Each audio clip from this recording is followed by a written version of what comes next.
မိုက်ကသူ့ရဲ့ crash လေးဖြစ်တဲ့လူစီရဲ့ဦးလေး Scott ရေးထားတဲ့ကာတွန်းစာအုပ်ကိုရှာတွေ့သွားပြီးနောက်မှာမိုက်ကသူ့ရဲ့စိတ်ကူးစိတ်တန်းစွမ်းအားကိုအသုံးပြုပြီး superhero တွေကိုအပြင်လောကမှာတက်ဝင်လှုပ်ရှားလာအောင်လုပ်နိုင်စွမ်းရှိရဆိုတာကိုရှာဖွေတွေ့ရှိသွားခဲ့ပါတယ်။ဒါပေမဲ့ Deck နဲ့ Comics Cancel ဂိုင်းတို့နဲ့ဖြစ်ပွားခဲ့တဲ့နောက်ဆုံးတိုက်ပွဲပြီးမှာတော့အားလုံးပဲမင်္ဂလာပါကျွန်တော်ကတော့ Jega ပဲဖြစ်ပါတယ်။ဒီနေ့မှာတော့အရင်ဘက်ကတင်ဆက်ပေးခဲ့တဲ့ Hero Insight Season 1ရဲ့အဆက်Season 2ကိုဆက်လက်ပြီးတော့တင်ဆက်ပေးသွားမှာပါ။မိုက်ဟာသူ့ရဲ့စွမ်းအားတွေအကုန်ခန်းသွားခဲ့ပြီး Superhero အတော်များများကိုတပြိုင်တည်းဆင့်ခေါ်နိုင်စွမ်းမရှိတော့ပါဘူး။အခြေအနေတွေဒီလိုဖြစ်နေပေမဲ့လည်း Mike စီမှာ Crime Man ရဲ့ပံ့ပိုးမှုရှိနေသေးပဲဖြစ်ပါတယ်။သူတို့မျိုးစီကိုပြက်ကျလာနေတဲ့လေရင်တစ်စင်းကိုတွေးလိုက်ရတဲ့အခါသူတို့နှစ်ယောက်ဟာအကြောင်းဝင်ကူညီဖို့ဆုံးဖြတ်လိုက်ကြပါတယ်။ထုံးစံတိုင်းပဲပေါ့ဗျာ။ Crime Man ကသူ့ရဲ့မျက်ရည်တွေကိုတုံးပြီးလေရင်အင်ဂျင်ကမီးတွေကိုညှိမ့်တက်နေချိန်မှာလူစီကလည်းသူမရဲ့အဖွဲ့အကူအညီနဲ့လေရင်ထဲကိုဝင်ရောက်ပြီးခရီးတွေကိုမုန်းကျက်စေတဲ့မိကုန်းငွေတွေကိုစုပ်ထုတ်ပေးခဲ့ပါတယ်။အဲဒီအချိန်မှာပဲဒုတိယမြောက်အင်ဂျင်ကထပ်မံပေါက်ကွဲသွားတဲ့အတွက်မိုက်ကလူတွေကိုကယ်တင်ဖို့အစီအစဉ်တစ်ခုဆွဲလိုက်ရပါတယ်။ခီးတယ်တွေဟာမမ်မီကဲရဲ့ပတ်တီးတွေကိုဆွဲကင်ပြီးလေရင်ပေါ်ကနေခုန်ချခဲ့ကြပါတယ်။လူစီက gravity ရဲ့အကူအညီနဲ့လေဟာနဲ့ဘူပေါင်းတစ်ခုဖန်တီးပြီးခီးတယ်တွေမြေပြင်ပေါ်ကိုအချိန်နဲ့ပြုတ်မကျအောင်တားဆီးပေးနိုင်ခဲ့ပါတယ်။တစ်ဖက်မှာလည်းမိုက်နဲ့ Crime Man တို့ဟာလေရင်ပေါ်မှာပဲကြံနေခဲ့ပြီးမိုက်ကရှူဂါကိုစင့်ခေါ်ကလေရင်ပြက်ကြီးကို AR မတ်စတော်ဘယ်ရီဒီကြီးအဖြစ်ပြောင်းလဲပစ်လိုက်ပါတယ်။လူပေါင်းများစွာကိုကယ်တင်ပြီးနောက်မှာတော့သူတို့ဟာ Nick နဲ့စားတော့ဆိုင်တစ်ခုမှာတွေ့ဆုံပြီးအောင်မြင်မှုကိုပွဲခံခဲ့ကြပါတယ်။မိုက်ကတော့တဖြည်းဖြည်းနဲ့လူစီကိုပို့ပြီးသဘောကျလာမိပါတယ်။မိုက်ကလူစီကိုချင်းတွေးဖို့ဖွင့်ပြောဖို့ကြိုးစားနေပေမဲ့လူစီရဲ့စိတ်ထဲမှာတော့သူမရဲ့ဦးလေးကိုရှာဖို့ပဲရှိနေပါတယ်။ခင်ဗျားတို့လိုပဲ Crash ကိုအောင်မြင်အောင်ခုထိကိုမချင်းကပ်နိုင်သေးပါဘူး။ဒါကြောင့်သူတို့နှစ်ယောက်ဟာဦးလေးဖြစ်သူ Scott ကိုဘယ်လိုရှာရမလဲဆိုတာတိုင်ပင်ကြရပါတော့လေ။မြို့ကို Deck နဲ့သူ့ဂိုင်းရဲ့တိုက်ခိုက်မှုအပြီးမှာတော့ Scott ရဲ့ကာတွန်းစာအုပ်တွေကဘာတွေလုပ်နိုင်လဲဆိုတာကိုတကယ်ပါလုံးကသိသွားကြပါတယ်။အခုဆိုရင်တနိုင်ငံလုံးကရာဇဝတ်ကောင်တွေဟာပိုကီမွန်တိုက်ပွဲတွေလိုမျိုးသူတို့ရဲ့စာအုပ်စုဆောင်းမှုတွေပိုများလာအောင်တယောက်နဲ့တယောက်လူရဲ့တိုက်ခိုက်နေကြပါပြီ။စာဖတ်သူတွေဟာသူတို့ရဲ့စိတ်ကူးစွမ်းအားနဲ့ကာတွန်းတွေကဇက်ကောင်တွေကိုအပြင်လောကကိုခေါ်ထုတ်လာပြီးသူတို့ရဲ့သခင်တွေအတွက်ရှေ့ကနေတိုက်ပွဲဝင်ခိုင်းကြပါတယ်။တိုက်ပွဲပြီးမှရှုံးနေခဲ့တဲ့အဖွဲ့ကသူတို့ရဲ့ကာတွန်းစာအုပ်ကိုအနိုင်ရတဲ့သူကိုပေးအပ်ရတာကြောင့်ဆန်ဖရန်စစ္စကိုမြို့ထဲမှာဗျမ်းပရာတွေတဖြည်းဖြည်းဖြစ်လာပါတော့တယ်။အဲဒီညမှာတခိုးနှစ်ယောက်ဟာဂိုရောင်တစ်ခုကိုဖောက်ထွင်းမှုစ조사နေတော့ပုတ်တင်ညိုကောင်လေးကမ်မလီယိုရဲ့တိုက်ခိုက်ခြင်းကိုခံလိုက်ရပါတယ်။ရာဇဝတ်ကောင်တွေကိုအလွယ်တကူနှိမ်နင်းပြီးနောက်မှာတော့အဲ့ဒီစူပါဟီးရိုးဟာသူ့ရဲ့သခင်ဖြစ်တဲ့ရာဇဝတ်ဂိုင်းချုပ်ကြီးစီကိုပြန်သွားခဲ့ပါတယ်။နောက်တနေ့မနက်မှာတော့မိုက်တို့တငယ်ချင်းတစုဟာသတင်းစာဖတ်ရင်းကာတွန်းဇက်ကောင်တွေပါဝင်ပတ်သက်နေတဲ့ရာဇဝတ်မှုတွေပိုများလာတာကိုသိလိုက်ရပါတယ်။ဒါကြောင့်လူတို့ကစူပါဟီးရိုးတွေအပေါ်မကောင်းတဲ့သဘောထားတွေပြလာကြပါတယ်။ဒါပေမဲ့အမည်မဖော်လို့တဲ့စာဖတ်သူတယောက်ကတော့စူပါဟီးရိုးတွေကမကောင်းဆိုးဝါးတွေမဟုတ်ကြောင်းသူတို့ရဲ့လုပ်ရက်တွေ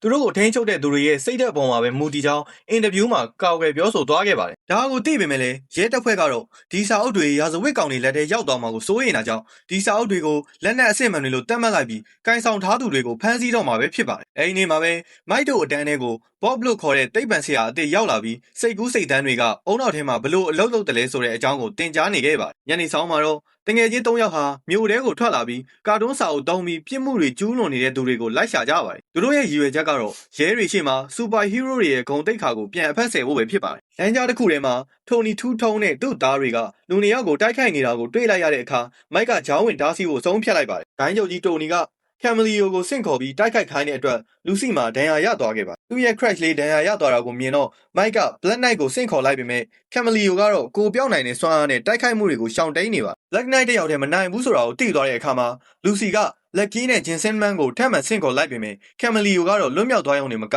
Black Knight ရဲ့ခပတ်ကိုပါခိုးယူသွားနိုင်ခဲ့ပါလူစီကဂျင်ဆင်မန်ကိုတုံးပြီးရန်သူကိုဖမ်းဖို့ကြိုးစားပေမဲ့ကမ်မလီယိုကအားလုံးကိုရှောင်တိန်နိုင်နေတာကြောင့်မိုက်က Crime Man ကိုတိုက်ပွဲထဲထည့်လိုက်ပါမျက်ရည်မိုးဆက်တွေထိမှန်သွားတဲ့အခါကမ်မလီယိုကထပ်ပုံးလို့မရတော့ပဲ Locus ရဲ့တိုက်ခိုက်မှုကိုခံရတော့မယ့်အချိန်မှာရဲတယောက်ကရုတ်တရက်ရောက်ချလာပါအဲ့ဒီအချိန်မှာထိုနီကကမ်မလီယိုရဲ့စွမ်းအားကိုတုံးပြီးသူတို့အဖွဲ့ကိုပျောက်ကွယ်ကထွက်ပြေးသွားပါတယ်မိုက်တို့လည်းသူတို့စာအုပ်တွေအသိမခံရအောင်လူစုခွဲပြီးထွက်ပြေးရပါတော့တယ်သူတို့တငယ်ချင်း၃ယောက်မိုက်ရဲ့အခန်းထဲမှာပြန်ဆုံကြပြီး Nick တင်ထားတဲ့ဗီဒီယိုအောက်ကမှတ်ချက်တွေကိုဖတ်ကြည့်တဲ့အခါမှာတော့လူတွေကဒီစာအုပ်တွေကိုမြို့ထဲမှာမရှိစေချင်တော့တာကိုသိလိုက်ရလို့လူစီကအရန်စိတ်ပြတ်သွားပါနစ်ကစူပါဟီးရိုးတွေရဲ့နာမည်ကောင်းကိုဘလို့ပြန်ဖတ်ဆယ်မလဲဆိုတာစဉ်းစားနေတော့မှတယောက်ယောက်ကသူ့နောက်ကလိုက်နေတာကိုတတိထားမိလိုက်ပါတယ်သူကြည့်လိုက်တဲ့အခါမှာတော့မိုက်ရဲ့အမေထာရာဖြစ်နေတာပါထာရာကဂျာနယ်လစ်တစ်ယောက်ဖြစ်ပြီးနစ်ရဲ့လှုပ်ဝက်ချက်ကိုသိတယ်လို့ပြောပါသူမကနစ်ကိုရက်တစ်ပတ်အနည်းငယ်ကြာစောင့်ကြည့်ပြီးနောက်မှာနစ်ကစူပါအော်ဆန်မန်နဲ့သူ့လက်တွဲပေါ် H တို့ကိုသိတယ်လို့ကောက်ချက်ချလိုက်တာပါစူပါအော်ဆန်မန်နဲ့ H ဆိုတာကတော့မိုက်နဲ့လူစီတို့ဟာသူတို့ဟာဘသူတွေဖြစ်ကြောင်းကိုဖုံးကွယ်ဖို့အတွက်အသုံးပြုတဲ့နာမည်ပြောင်တွေပဲဖြစ်ပါတယ်နစ်ရဲ့ဗီဒီယိုတွေကရိုက်ချက်ကောင်းလွန်းတာကြောင့်ထာရာကနစ်ဟာအဲ့ဒီဟီးရိုးတွေနဲ့အလုပ်တွဲလုပ်နေတာမှသိသွားပြီးသူတို့ရဲ့ဇာတ်လမ်းကိုဖွင့်ပြောနိုင်မှုအတွက်အင်တာဗျူးတစ်ခုလုပ်ပေးဖို့တောင်းဆိုခဲ့ပါတယ်မိုက်ကတော့ ဝစ်ဆောင်ဝစ်ထားပေမဲ့သူ့အမေကသူ့ကိုမှတ်မိသွားမှာကိုစိုးရိမ်တာကြောင့်အင်တာဗျူးလုပ်ချိန်မှာထူးထူးဆန်းဆန်းတွေလုပ်နေပါကံကောင်းစွာနဲ့ပဲအင်တာဗျူးကအောင်မြင်သွားပြီးထာရာကလည်းသူ့သားမမတိခဲ့ပါဘူးသူမပြန်သွားပြီးနောက်မှာသူတို့တငယ်ချင်း၃ယောက်ဟာကမ်မလီကိုပုံးတဲ့နေရာကိုတိသွားပြီးကမ်မလီကိုဖမ်းဖို့လိုက်သွားကြပါအဲဒီချိန်မှာပဲဒေါက်တာထန်နီဆန်းညင်ရုံးခန်းထဲကိုမျက်နှာဖုံးစွပ်တခိုးတစ်ယောက်ကဝင်လာပြီး Professor Z ရဲ့စာအုပ်တွေကိုခိုးယူသွားခဲ့ပါတယ်။မိုက်တို့အဖွဲ့စိတ်ကန်းကိုရောက်တဲ့အခါပောက်ကွဲမှုတစ်ခုနဲ့ကြုံရပေမဲ့လူစီကြောင့်မိုက်ဘေးကင်းသွားပါတယ်။အဲဒီမှာထိုအနီနဲ့ကမ်မလီယိုတို့ဟာခရစ္စတာရဲ့အနိုင်ယူခြင်းကိုခံထားရတာကိုတွေ့လိုက်ရပါတယ်။ခရစ္စတာကကမ်မလီယိုရဲ့စာအုပ်ကိုခိုးဖို့ရောက်လာတာဖြစ်ပေမဲ့လူစီကကြောက်မနေပဲဂျင်ဆန်မန်ကိုစင့်ခေါ်ပြီးတိုက်ပွဲဝင်ခဲ့ပါတယ်။ Professor Z ရဲ့စာအုပ်ကိုခိုးယူပြီးနောက်မှာတော့သိပ္ပံဆရာဘော့ဟာသူ့ရဲ့အခန်းပေါ်ဒက်စီကိုပြန်လာခဲ့ပါတယ်။လွန်ခဲ့တဲ့6နှစ်ကစကော့ဟာသူ့ရဲ့ပထမဆုံးစာအုပ်ကိုရေးပြီးရဲတွေကိုကူညီခဲ့တဲ့အကြောင်းတွေလည်းသိလာရပါတယ်။စုံတော့ခေါ်တွန်ဆိုသူကလည်းငငယ်တုန်းကစူပါစကော့ဆိုတဲ့ဟီးရိုးရဲ့ကယ်တင်ခြင်းကိုခံရဘူးတာကြောင့်စူပါဟီးရိုးတိုင်းကမကောင်းတာမဟုတ်ဘူးလို့ယုံကြည်နေသူပါ။လူစီတို့နဲ့ခရစ္စတာတို့ရဲ့တိုက်ပွဲမှာခရစ္စတာက Fire Hat ကိုတုံးပြီးတိုက်ခိုက်ခဲ့တဲ့အတွက် Cryman ဟာမီးငိမ့်တက်ဖို့ကြိုးစားရင်းအရေးနှိမ့်လို့နီးပါဖြစ်သွားခဲ့ပါ။ရင်စင်မန်ဒုက္ခရောက်နေတာမြင်တော့မိုက်ကတီးယားကန်နွန်ကိုတုံးပြီး Cryman ကိုအင်အားဖြည့်ပေးလိုက်တဲ့အတွက်ရန်သူကိုအနိုင်ယူနိုင်ခဲ့ပါတယ်။ဒါပေမဲ့ခရစ္စတာကလီရိုရာကိုထက်ဆင့်ခေါ်လိုက်တဲ့အတွက်ကြောင့်လူစီတို့အတိနာသွားခဲ့ပါတယ်။လူစီကိုတိုက်ခိုက်ဖို့လုပ်နေတဲ့ဂျယ်လီရဲ့ဒဏ်ကိုမိုက်ကဝန်ခံပေးလိုက်တာကြောင့်မိုက်တတိလစ်သွားပါတော့မိုက်တတိလစ်သွားချိန်မှာခရစ္စတာကစာအုပ်တွေကိုခိုးဖို့လီရိုရာကိုခိုင်းပေမဲ့အိတ်ကလက်ကီးကိုတုံးပြီးကာကွယ်ခဲ့ပါတယ်။ဒါပေမဲ့ကမ်မလီယိုကကိုပြောက်လက်ချက်နဲ့ဝင်တားတာကြောင့်လက်ကီးဒဏ်ရာအပြင်းထန်ရသွားခဲ့ပါတယ်။လူစီဟာခရစ္စတာရဲ့တိုက်ခိုက်မှုကိုခံနေရတော့မိုက်ပြန်တတိရလာပြီးခရိုင်းမန်ကိုပြန်ဆင့်ခေါ်ကာလူစီကိုကယ်တင်နိုင်ခဲ့ပါတယ်။တိုက်ပွဲပြင်းထန်တော့မယ့်အချိန်မှာစုံတော့ခေါ်တွန်နဲ့ရဲအဖွဲ့တွေရောက်လာပြီးစာအုပ်တွေကိုအပ်ဖို့အမိန်ပေးပါခရစ္စတာကခေါ်တွန်ကိုတိုက်ခိုက်ဖို့ Fire Hat ကိုခိုင်းပေမဲ့ Cryman က Wall of Tears နဲ့ခေါ်ကွယ်ပေးခဲ့ပါအဲဒီအချိန်မှာမြူတွေအများကြီးထွက်လာပြီးမိုက်တတိလစ်သွားတာကြောင့်တငယ်ချင်းတွေကမိုက်ကိုခိုးထုတ်ပြီးထွက်ပြေးခဲ့ကြပါတယ်ခေါ်တွန်ကလည်းသူတို့လွတ်သွားတာကိုမြင်ပြီးဝမ်းသာနေခဲ့တာ